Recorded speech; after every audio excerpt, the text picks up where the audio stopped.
Sabe quando você acha que a vida finalmente está dando certo? Quando você conhece alguém e pensa, é isso? Pois é, eu pensei isso também. E hoje eu tô aqui contando essa história porque eu fui completamente enganado. Eu conheci a Ana em 2021, numa festa de um amigo. Ela era diferente de todo mundo ali. Sorriso leve, olhar calmo, jeito doce. Eu lembro de pensar que nunca tinha visto alguém tão de boa com a vida. A gente começou a conversar, e foi como se eu já conhecesse ela há anos. Sabe aquela conexão que acontece rápido demais, e você nem entende por quê? Pois é, em menos de uma semana, a gente já estava saindo, rindo de tudo, falando sobre o futuro. E o pior é que ela me fez acreditar em tudo aquilo. Em nós dois contra o mundo. Em eu nunca vou te machucar. Em você é o homem da minha vida. Eu caí direitinho. Caí porque eu queria acreditar. E porque ela era boa nisso, em fazer você se sentir o cara mais importante do mundo. Nos primeiros meses, foi incrível. Viagens curtas, café da manhã juntos, madrugada assistindo série. Ela falava sobre morar junto, ter cachorro, planejava tudo. E eu, idiota, já estava economizando para comprar uma aliança. Mas, com o tempo, as coisas começaram a mudar. Devagar, do jeito que a gente nem percebe no início. As mensagens começaram a vir com menos frequência. As respostas ficaram mais curtas. Os "eu te amo" começaram a sumir. Eu perguntava se estava tudo bem.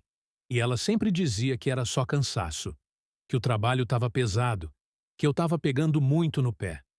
Mas no fundo, eu sabia que tinha algo errado. Aquele instinto que a gente tenta ignorar, ele gritava todo dia dentro da minha cabeça. Um dia, eu mandei mensagem e ela demorou quase 6 horas para responder. Disse que estava dormindo. Mas quando eu olhei o status dela no Instagram, tinha stories de um bar. Ela estava rindo com amigos e um cara que eu nunca tinha visto, estava do lado dela. Meu coração afundou. Mas eu tentei me convencer de que era só amizade. Eu não queria acreditar no que já era óbvio. No dia seguinte, eu perguntei quem era o cara. Ela riu. Disse que era um amigo do trabalho. E ainda completou: Você precisa aprender a confiar em mim. Aquela frase ficou martelando na minha cabeça. Confiar? Eu confiava tanto que comecei a duvidar de mim mesmo. Mas aí veio o dia que mudou tudo. Era um sábado. Ela disse que ia para a casa da prima, dormir lá. Mas alguma coisa me dizia que não. E eu fiz o que eu nunca pensei que faria. Peguei o carro e fui até a casa da prima dela. E o carro da Ana não estava lá. Meu coração disparou. Eu fiquei parado, dentro do carro, tremendo, sem saber se ria ou se chorava. Abri o GPS do celular e vi onde ela estava. Um hotel. Um hotel a 20 minutos dali. Eu fui, sem pensar, sem respirar direito. Quando cheguei, eu vi o carro dela parado na frente. E na hora, tudo dentro de mim desmoronou. Eu não entrei. Não precisava. Eu só fiquei ali, parado, encarando aquele carro, tentando entender como alguém pode mentir, olhando nos seus olhos. Voltei para casa e passei a noite inteira acordado. De manhã, ela mandou mensagem dizendo: Bom dia, amor. Dormi super bem. Você tá bem? E foi aí que eu percebi. Ela mentia com facilidade, com frieza, como se nada tivesse acontecido. Naquela manhã, eu olhei para a mensagem dela e simplesmente ri. Um riso nervoso, sabe? Aquele tipo de riso que vem quando você já não tem força para chorar. Eu respondi com calma. Que bom que dormiu bem, amor. Depois me liga, tá?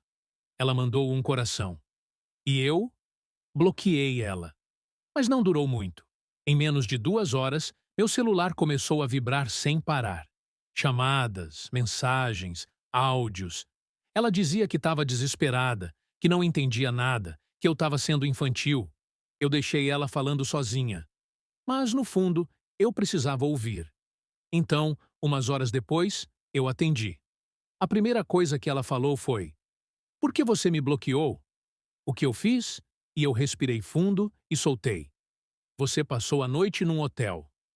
Quer mesmo que eu finja que não sei? Silêncio. Uns 3 segundos que pareceram uma eternidade.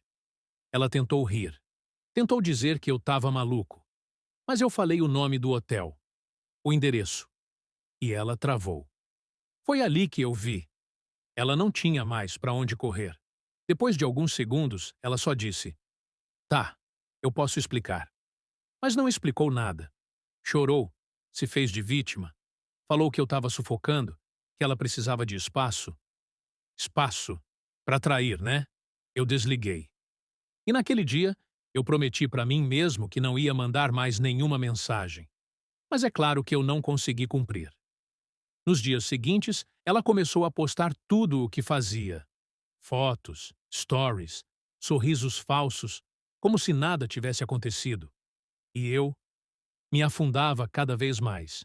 Eu acordava com vontade de olhar o Instagram dela, de ver se ela sentia minha falta. Mas quanto mais eu via, mais eu me destruía. Uma noite, ela apareceu na porta da minha casa, chorando, dizendo que me amava, que tinha sido um erro, que o cara não significava nada. Eu queria gritar, queria mandar ela embora, mas quando ela me abraçou, eu desabei. A gente ficou ali, abraçado, no meio da sala, os dois chorando. Ela dizia que ia mudar, e eu quis acreditar. Sim, eu deixei ela voltar. E foi o maior erro da minha vida. Por umas semanas, parecia que estava tudo bem. Ela estava carinhosa, atenciosa, dizia que me amava o tempo todo. Mas algo dentro de mim tinha quebrado. Eu não confiava mais. Cada notificação no celular dela me deixava em pânico. E sabe o que é pior? Eu comecei a me culpar. Comecei a pensar que talvez eu tivesse forçado demais, que se eu fosse mais tranquilo, ela não teria feito isso. Mas a verdade é simples. Quem quer trair, trai. Não importa o quanto você ame, o quanto você dê atenção. Um dia, eu entrei no quarto enquanto ela tomava banho. O celular dela estava em cima da cama, desbloqueado, e eu juro que eu não queria olhar. Mas quando a tela acendeu, eu vi uma notificação, um nome que eu não conhecia, um coração na frente da mensagem. E embaixo, amei te ver de novo hoje. Meu corpo inteiro gelou. Abri a conversa, e ali estava. Meses de mensagens, mentiras, encontros, promessas. Ela estava me traindo de novo, com o mesmo cara. Naquele momento, eu não gritei, não chorei. Só senti um vazio tão grande que parecia que tinham arrancado algo de dentro de mim. Quando ela saiu do banho, eu só entreguei o celular e falei: Não precisa fingir mais. Ela tentou justificar, dizer que estava confusa, que não sabia o que queria. Mas eu não queria mais ouvir. Peguei minhas coisas e saí de casa. Eu não lembro direito para onde fui, só sei que fiquei dirigindo por horas. Chorando, rindo, gritando, tudo ao mesmo tempo. Aquela foi a noite mais longa da minha vida. Depois daquela noite, eu sumi. Apaguei tudo. Redes sociais, fotos, conversas. Bloqueei ela em todo lugar. Eu precisava respirar. Os primeiros dias foram horríveis. Eu acordava com o coração acelerado, achando que tudo tinha sido um pesadelo. Mas não. Era real. Ela realmente tinha me traído. 2 vezes. A comida não descia, o sono sumiu. E o pior de tudo era o silêncio. Porque quando você se acostuma a ter alguém ali todo dia, o vazio é ensurdecedor. E foi nesse silêncio que eu percebi o quanto eu tinha esquecido de mim. Eu tinha virado o cara que só vivia por ela. Meus planos, meus sonhos, tudo girava em torno dela. E quando ela foi embora, eu não sabia mais quem eu era. Comecei a sair mais, a tentar ocupar a cabeça. Voltei para a academia, conheci pessoas novas, comecei terapia. Devagar, as coisas começaram a melhorar. E eu comecei a sentir um tipo de paz que há muito tempo eu não sentia. Até que ela voltou. Era uma terça-feira. Eu estava saindo do trabalho quando vi uma mensagem de um número desconhecido. Oi, sou eu. Sei que você me odeia, mas eu só queria te ver. Meu coração gelou. Por um instante, eu pensei em ignorar, mas a curiosidade venceu. A gente se encontrou num café, o mesmo onde a gente costumava ir no começo. Ela chegou com o mesmo perfume, o mesmo sorriso e um olhar que misturava arrependimento e medo. Ela começou a falar, rápido, nervosa. Eu sei que errei, eu me perdi, eu juro que te amei, mas eu estava confusa. Aquele cara não significa nada para mim. Eu fiquei em silêncio, só observando. Enquanto ela falava, eu percebi que ela não estava ali para se desculpar. Ela estava ali porque tinha perdido o controle. Ela não suportava me ver bem. E era isso. Ela não queria me amar, queria me possuir. Ela chorou, segurou minha mão, disse que ainda me amava. E sabe o que é pior? Uma parte de mim quis acreditar de novo, mas outra parte, a que finalmente estava se curando, gritou dentro de mim: Não faz isso. Eu respirei fundo e disse: Ana, eu não te odeio, mas eu também não te amo mais. Ela me olhou como se eu tivesse acabado de destruir o mundo dela. Começou a chorar, dizer que eu era frio, que eu tinha mudado, e eu respondi: Eu mudei, porque você me obrigou. Ela saiu correndo, e eu fiquei ali, olhando para a xícara de café fria. Foi estranho. Eu devia estar triste, mas eu me senti livre. Nos dias seguintes, ela tentou contato de novo. Mensagens, e-mails, até bilhetes deixados na minha porta. Mas dessa vez, eu não respondi. Eu percebi que o amor que eu sentia tinha morrido. Morreu no dia em que eu descobri que ela podia mentir olhando nos meus olhos. Eu não queria vingança, nem explicação. Eu só queria paz. E pela primeira vez, eu comecei a ter.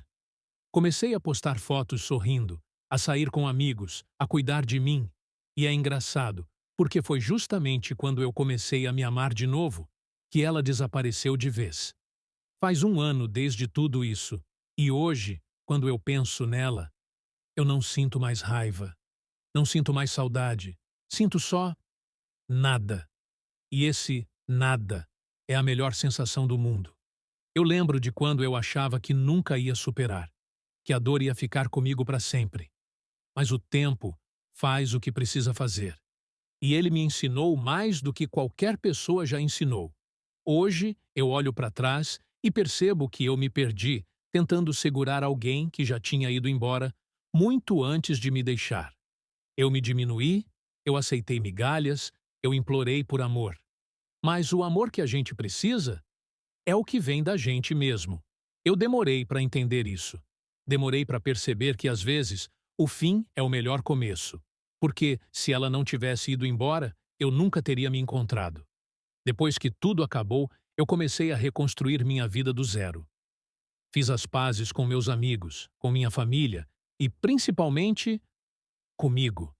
Eu parei de tentar ser o cara perfeito para alguém que nunca ia valorizar isso. E sabe o que é mais louco? Ela tentou voltar de novo há pouco tempo. Mandou mensagem dizendo que sentia falta da nossa conexão. Mas eu nem respondi, porque eu percebi que algumas portas, quando se fecham, é para sempre. E tá tudo bem. Eu não desejo mal para ela, de verdade. Só desejo que ela encontre o que busca e que nunca mais volte para destruir o que eu construí em mim. Hoje, eu acordo leve. Trabalho, saio, rio e às vezes ainda lembro das coisas boas, mas sem dor.